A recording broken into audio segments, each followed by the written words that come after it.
एक बार एक किसान भगवान से बहुत ही नाराज हो गया। किसान बहुत मेहनती था, बहुत मेहनत से वह खेतों में अनाज उगाता, उसकी देखभाल करता, पर अक्सर उसकी फसल खराब हो जाती।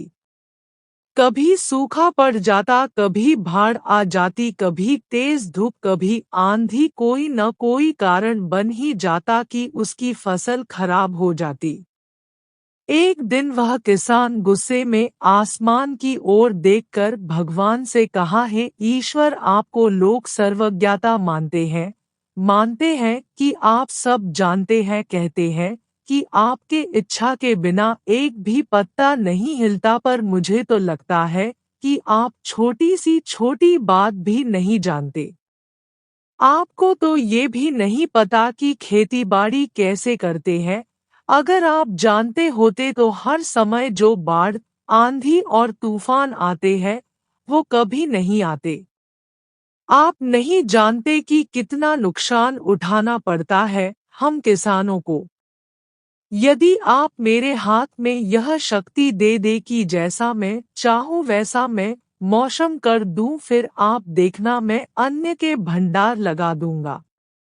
भगवान इस किसान के तीखे वाक्य सुनकर मुस्कुरा रहे थे और वह किसान के सामने प्रकट होकर बोले, मैं आज से तुझे यह शक्ति देता हूँ कि तुम अपनी खेतों पर तुम्हारी जैसी इच्छा ही तुम वैसा मौसम कर दोगे। मैं बिल्कुल भी दखल नहीं दूंगा, तुम्हारी इच्छा से सब कुछ होगा। किसान बहुत खुश हो गया। किसान ने गेहूं की फसल अपनी खेतों में बोई। जब उसे लगा कि खेतों को धूप चाहिए तो खेतों को धूप मिले, जब पानी बरसना चाहिए तभी पानी बरसा।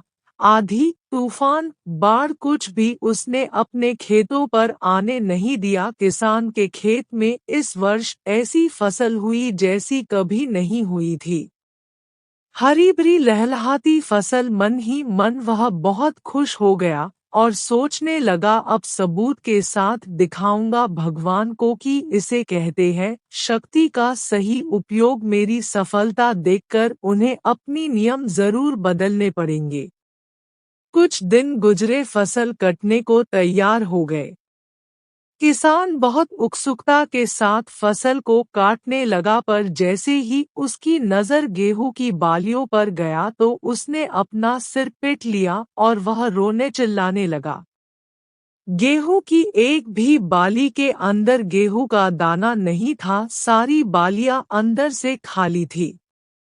किसान बहुत दुखी हो गया, उसने भगवान को रोते हुए फिर पुकारा, हे प्रभु, तुमने ये मेरे साथ क्या किया? क्या तुमने मुझे कोई सजा दी? भगवान बोले, पुत्र, ये तो होना ही था। तुमने पौधों को संघर्ष करने का मौका ही कहाँ दिया? ना तो तुमने उन्हें आंधियों से जूझने दिया, ना तेज बारिश से सहने दिया और ना ही धूप में तपने दिया।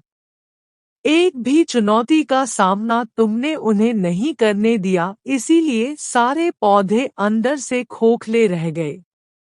जब आंधी, तूफान, तेज बारिश और धूप पड़ती है, तभी ये पौधा अपने अस्तित्व को बचाने के लिए संघर्ष करते हैं और इसी संघर्ष से एक बल पैदा होता है जिसमें शक्ति होती है, ऊर्जा होती है।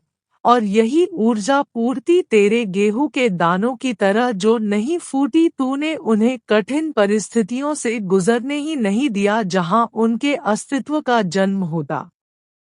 सारे बालियां इसीलिए खाली है, इसमें एक भी गेहूं का दाना इसलिए नहीं है क्योंकि तुमने अपने पौधों को संघर्ष कराया ही नहीं। याद रखिए, स्वर्ण में सवर्णीय आभा तभी आती है जब वह आग में तपने, गलने और हथौड़े से पीटने जैसे संघर्षों से गुजरता है। कोयले का टुकड़ा हीरा तभी बनता है जब वह उच्च दाब और उच्च ताप की मुश्किल परिस्थितियों से गुजरता है। इसी तरह यदि हमारी जिंदगी में कोई संघर्ष ही ना हो, कोई चुनौती ही ना हो, तो हम भी गेहूं की बालियों की तरह खोखले रह जाएंगे, कोई अस्तित्व नहीं होगा हमारा। विपरीत परिस्थितियां, चुनौतियां, समस्याएं हमें और अधिक निखारती है। यदि जीवन में कठिन परिस्थितियां और चुनौतियां आए तो घबराना मत, बल्कि सामना करना। विश्वास करना कि आप और अधिक निखर जाओगे और अधिक मजबूत बन जाओगे। किसी ने कितना सही कहा है, जिंदगी जीना आसान नहीं होता, बिना संघर्ष कोई महान नहीं होता। जब तक ना पड़े हथौड़े की चोट तब तक पत्थर भी भगवान नहीं होता।